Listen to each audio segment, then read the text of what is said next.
are Locked On Rays, your daily Tampa Bay Rays podcast, part of the Locked On Podcast Network, your team every day. Hello, my name is Kevin Weiss. I'm Ulises Sambrano. And I'm Evan Closky. And we are the host of the Locked On Rays podcast, part of the Locked On Podcast Network. Thank you for making Locked On Rays your very first listen every day. And remember, Locked On Rays is free and available on all platforms, including YouTube at Locked On Rays. We are pleased to be joined by Evan Closky, Channel 10 WTSP Sports Director. Always happy and glad for that.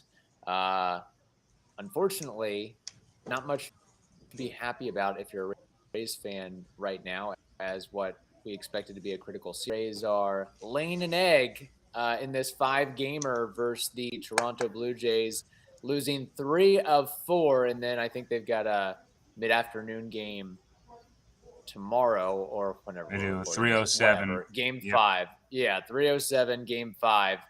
Not good if you're a Rays fan right now. Not ideal. It's not what you want to see. I mean, they went on a stretch where they won 9 of 10. Now they won 1 of 6. You have to sort of understand the losses that have happened. And let me just put this into like a big picture sort of deal. So first off, when they won 9 of 10, they had an offensive explosion there against the Red Sox for 12 runs. Then Miami, 7. All right.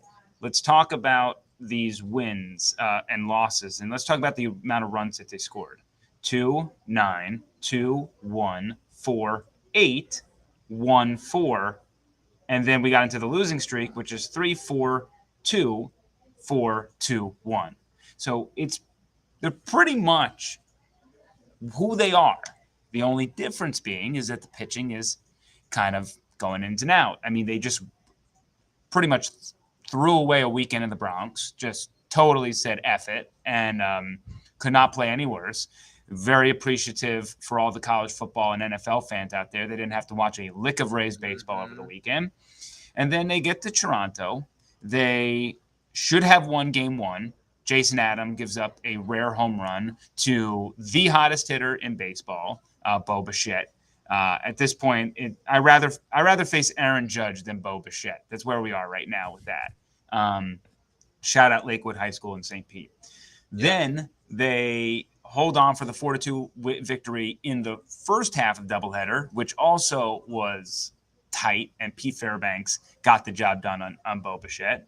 And then the nightcap, Colin Poche implodes, where you felt like they were in a good position to win it, but it was a doubleheader. So the bullpen and the way that you seemingly go about your business was taxed. You have to save Jason Adam for the 8th or the 9th. So, it probably was lining up to be the 8th if Poche can get the bottom of the order. So, they should have won 3 of 4 at this point, and they just kind of blew 2 leads, which we're so used to the Rays winning when they handed over to the bullpen. So I think Wednesday's game was probably one of the few where it felt like a loss from the start. And I don't know if it's as bad as it looks. The results aren't great, but it really puts a lot of pressure on you to win today against the Blue Jays in Shane McClanahan's return to the mound, where we don't really know how deep he will go.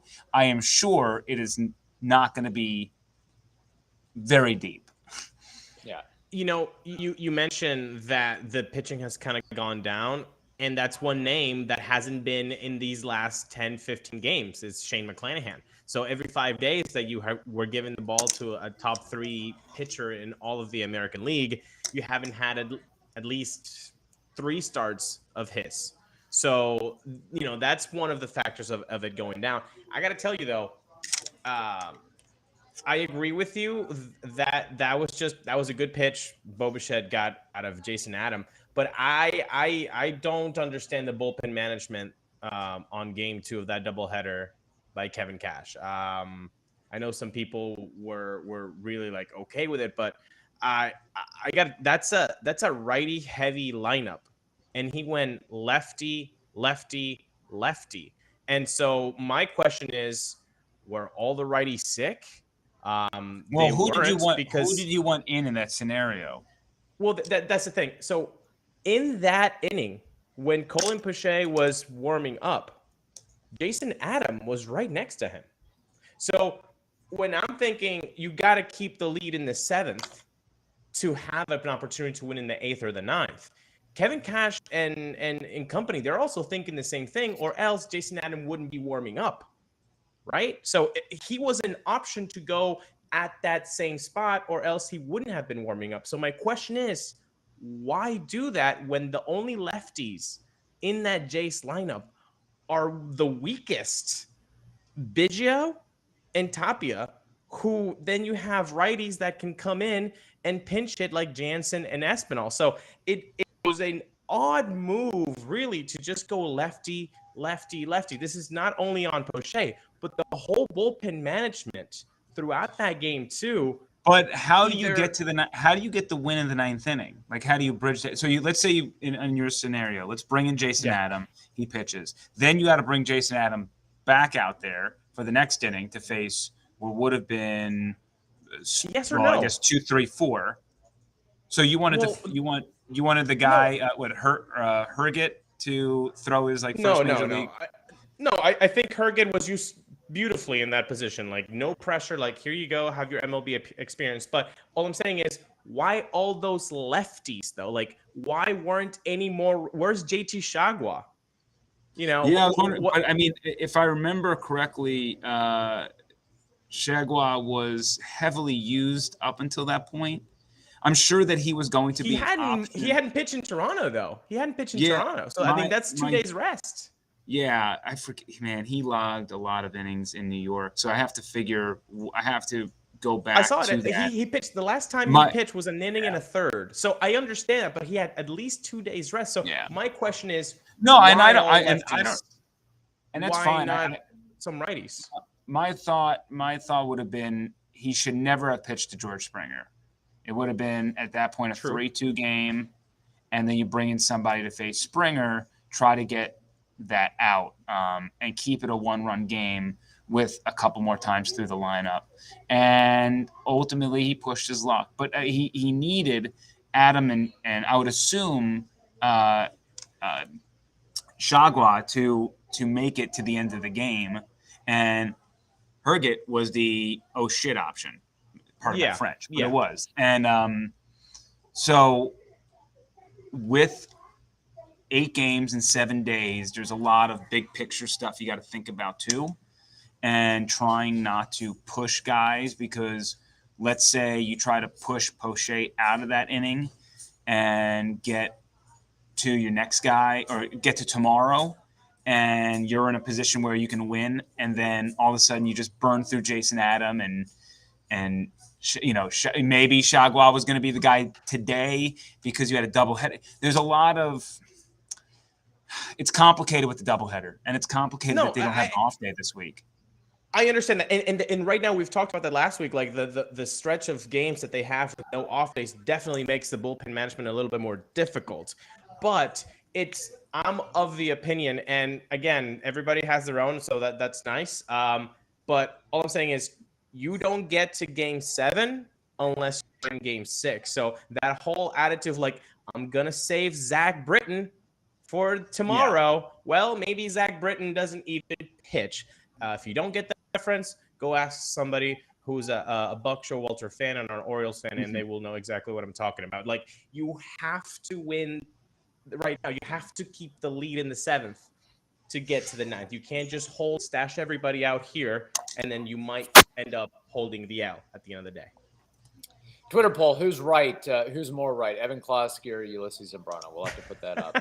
I mean, everyone's gonna crap on me because everyone loves to. I set it off on Twitter, Evan. No, I signed it off on Twitter, and people. I mean, the legion of Kevin Cash apologists came out in droves, and you know what? if they come out on droves to defend Kevin Cash, because I said it was a Kevin Crash night, well, they can maybe actually put some green Skittles on betonline.net, which is their number one source for all their pro and college football betting needs and baseball sports information this season. Okay, you can find all of the latest football league developments, game matchups, news, podcasts, including every NFL game for this season. BetOnline is also your continued source for all your sports wagering information, including live betting, esports, and scores. The fastest and easiest way to check in on all your favorite sports and events, including MLB, MMA, boxing, golf, and bullpen mismanagement or not. So head to the website today or use your mobile device to learn more about the trends and action, because BetOnline is where the game starts. Mr. Kevin Weiss, I think Evan and I have hogged the microphone for a little bit too long. Please go ahead, because I did not watch the game or the situation that you're talking about, so I'm neutral on this. I'll just put it out on Twitter. I'm totally cool. You're with that. Switzerland. All right, fine. Yeah. All right. I'm Switzerland for the rest of this series. By the way, because I honestly have not, full disclosure, I've not had an opportunity to watch a single inning of this Blue Jays Rays series. So I want to get your all's take on this. Today, who do you think is the more complete team and the team more primed for a deep playoff run, the Blue Jays or the Rays? Blue Jays. Okay. I mean, their lineup is just way better. And in the playoffs, I choose to believe in hitting over pitching. Because Jose Berrios can have a great outing in the playoffs, and then boom, Blue Jays are going to crush you. Like, it's just, I think that the Blue Jays have some serious staff issues, but they're top of the rotation. I mean, Gosman should be good enough. He's going to be great for your day one, and you'll have Berrios, which is going to be dicey. I think the Blue Jays have some serious issues going deep into the playoffs, but here's the thing: we need to see. I'm just worried about the consistency of the bullpen. No Ryan Thompson this year. JP Fireeisen is going to be out for the season. We already know Andrew Kittredge is out for the season. So right now, you have let's get to the playoffs, right? You have Shane McClanahan in. Hopefully he gets you 7. Hopefully Shane O'Mac gets you 7. But my guess is they might play conservative and go 6. 6 with Shane. Thank you for your service. Appreciate it. Let's take it over from there. Who is your 1, 2, 3? You got to go Rass and Klubot, right? Well, I'm saying to the 7th, the 8th, and the 9th. Oh, sorry, as a starter. Okay, so yeah, I mean, you got to go top 3, right? Like Brooks, Adam, and Fairbanks. Okay, so then now you got a 3-game series. What do you do in game 2 and game 3? Can they pitch back-to-back days? There are no off days. You can't. So now I got to see Sean Armstrong in a big spot. Now I got to see JT Chagua in a big spot. I got to see all these guys because, right, Rass is probably only going 6. And it just – are you really going to allow your starting pitchers to go deeper? And I don't think the answer is yes. Or do you do Rass and Jeffrey Springs and say, that's our bullpen day, 5 and 4, and let's combine it. All I've heard from Rays fans this whole season is like, look, they're taking care of their arms so that they can really have them healthy for the postseason. And now that the postseason is here, are we really going to say, oh, Shane McClanahan, 80 pitches, 6 innings. Thanks. Let's go to the bullpen. Like, that would be insanity to me. Yeah. It would be insanity to have seen all of these guys being babied and not go the extra inning because of, arm management and rest management, and then in the playoffs to be taken out. Like, that would be insanity to me. But Evan, I agree with you. When you have 5 guys, 5 that have 20 or more home runs in your lineup, and the Rays don't even have one that has 20 home runs. You cannot out-hit the opposition for 162 games. It cannot be done. It cannot be done. That's but what, it can be that's done why in 20 games in the playoffs. And the Toronto Blue Jays can definitely out-hit you for 20 games. They can do that. And that's the thing is the Rays are going to have to out-pitch you in the playoffs. They're going to have to flex their muscle. Like, the way that they won 9 of 10 is the way that they're going to have to beat you. A random offensive explosion here or there, and you're going to have to win 4-2, 3-1, 3-2, 2-1. Those are the games you're going to have to win in the playoffs. So that's my concern is when the stage is bigger and brighter, how do these guys hold up? And if Colin Poche has given up 10 home runs already during the season, I can't pitch him into a big spot in the postseason, even though he had a hot streak. It's just, Jason Adam has been fantastic. He's coming a little bit down to earth. And Pete Fairbanks has been otherworldly. When is that ship going to course correct? I mean, hopefully not anytime soon, because if Jason Adams coming down to earth, it might be the Kittredge factor. Just like Kittredge kind of came down to earth post the All-Star break, we could be seeing that. So hopefully not. Kevin, what do you think? Or like Nick Anderson came down to earth or fell off earth in the playoffs a couple of years back. And let's also be frank here. We can't just – yes, it is very, very likely that the Rays are going to make the playoff, but – it's still a ball game here. Like, don't look now, but the Orioles are 4 games back of that third wild card spot. Mm-hmm. The Rays are 79. Nothing is guaranteed. Yeah. No, and that's why today's game against the Blue Jays is huge. Losing a series 2-3 in a 5-game set on the road, like that is whatever. Honestly, you take that. Yeah. It is the. I mean, whatever happened, the Bronx happened. I don't care. You got to go 2 or 3 here, and then you only lost a game in this process. You're right there with Toronto, and now you get Toronto for a 4-game set in your building to really dictate that term. So that, I mean, you need a little bit of positive momentum coming home, because this 11-game homestand is going to be the make or break difference for the Rays. We all know that they are a much better team in the Trop than out of the Trop this year, which is why it's important for them to get home field advantage versus being on the road, because they succeed at home. So this is, is this a big game? I mean, you want playoff baseball before playoff baseball? This is it, 307. Do they win this game with Shane McClanahan coming off the IL going up against Kevin Gausman? I know Shane McClanahan has, you look at the numbers, they're better than Gausman, but Gausman is no slouch. I have a concern about Shane McClanahan making it. It's been a while since his first. How many pitches? Okay, I'm gonna pose a question to both of you. How over or under 60 pitches for Shane McClanahan? I'll say over. My guess is over, but between 60 to 70. I was going to say 75 is going to be my number that I'm kind of thinking. Okay. Yeah, ooh, I like Evan being a little bit more. Come on, kid, just throw the damn stone. Like, we need you. Just throw it. It's not even like I need you. It's just you can have him he's been. It's not like he's completely stopped throwing. He was throwing a little bit 5 days after he had the shot, and then he threw a bullpen set. He's thrown a couple times since then. So it's not like he's depleted. It's not like, but it also depends on the workload and how he's working the lineups. And, I lean towards him just getting through the lineup twice. And then, if he hits that, great. If he doesn't, then we look at the pitch count. But I think that if you can get him through the lineup twice, then you can figure it out from there. Chagua is going to be a part of the game. Adam is ready. Poche is ready if you need him. So Fairbanks too. He didn't pitch on Wednesday. That's right. Yeah. So I mean, you pretty much have your full.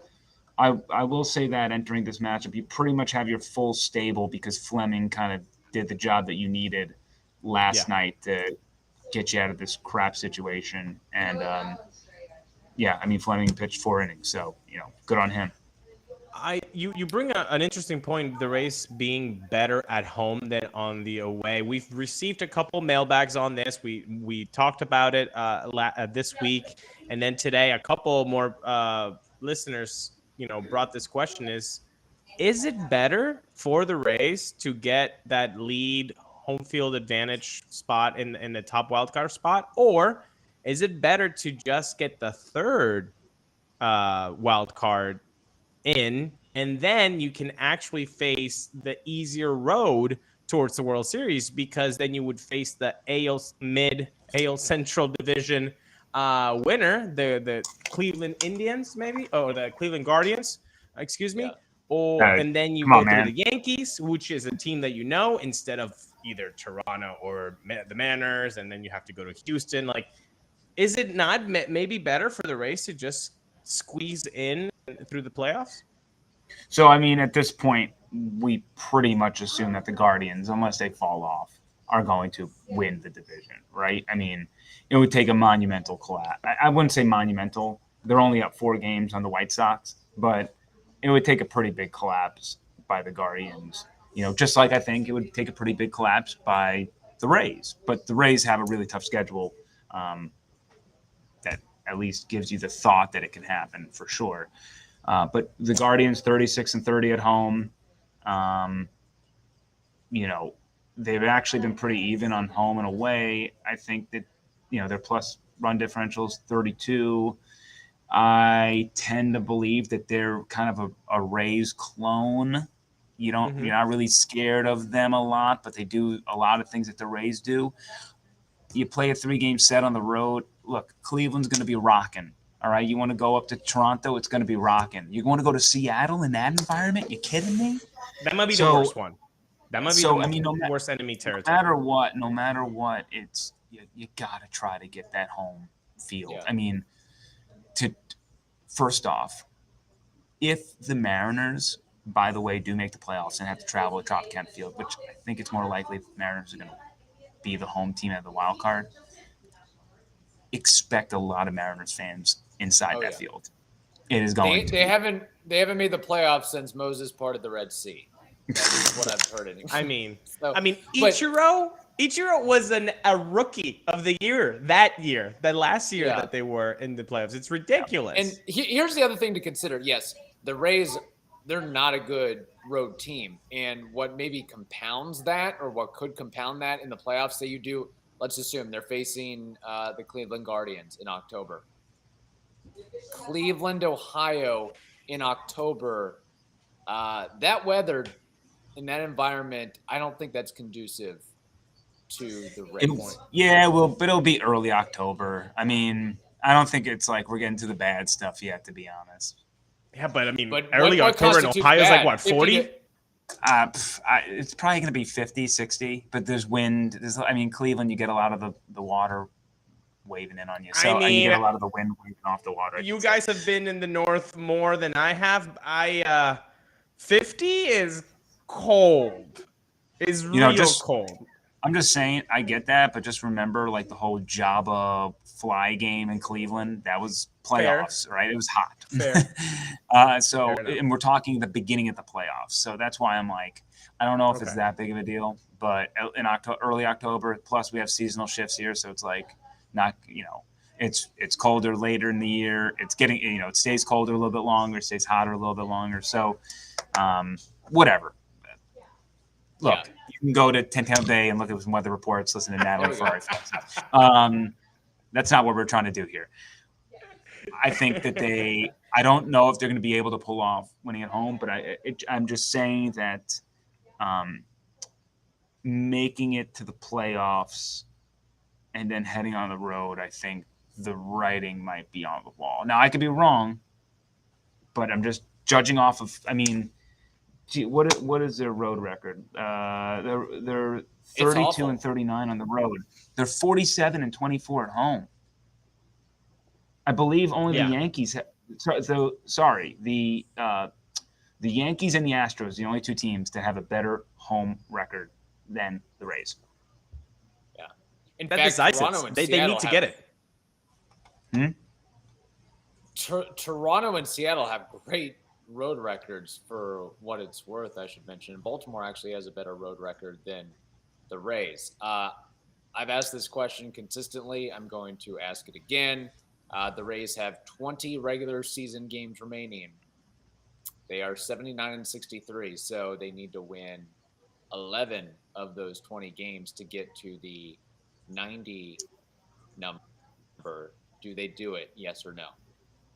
Yes. I still lean towards them getting around 90 now. Yeah, I mean, I said 88 a while back, but they should take care of business at home, and that's where they should munch up a bunch of those wins. So, and they got the Rangers coming up, which would be a nice, pick me up series if they take Thursday's game. The boys go back in the flight. They're feeling good about themselves. Friday, Saturday, Sunday, you got the Rangers. Hopefully, that's a good we got this. We're back at the Rangers weren't the Rangers weren't good to them earlier this season, but if you can't beat the Rangers right now, they are holy smokes. I mean, they also got swept by the Reds, so it's September baseball. You have the team now. You have the team. I know Brendan Lau is not part of the plans right now. Which, by the way, what a woof type of season for the dog Brendan Lau. The Rangers, by the way, have won 4 of their last 17, and it could be 4 of their last 18 if they don't win this late game against the Athletics. But yeah, I mean, Brandon Lau, which, by the way, look, I mean, injuries, I mean, the same thing with Wander, right? Terrible season, injuries. It's tough to say it's talent-based. But if they make the playoffs, hot take, if he can't play, any Rays fan gonna complain? Trash in the playoffs. What can we say? I like Brandon so much, but history has served. I mean, it is pretty. We have a fat sample size of him not performing in the playoffs. It's 120 at-bats, if I remember correctly. 120. Yeah, and he's batting 180. I got in my head 189 sticking out, but I don't know. I don't know if that's true.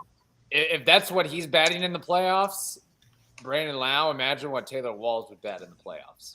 There you go. Then that's a thing. Brandon Lau has been a fat 0 in the playoffs. I know people are going to defend him and say the 3-run home run in Game 4 of the World Series, and I know the Game 4 ALDS 2019 home run, Opo Taco. I get it, but overall the numbers are not that in 120 at bats.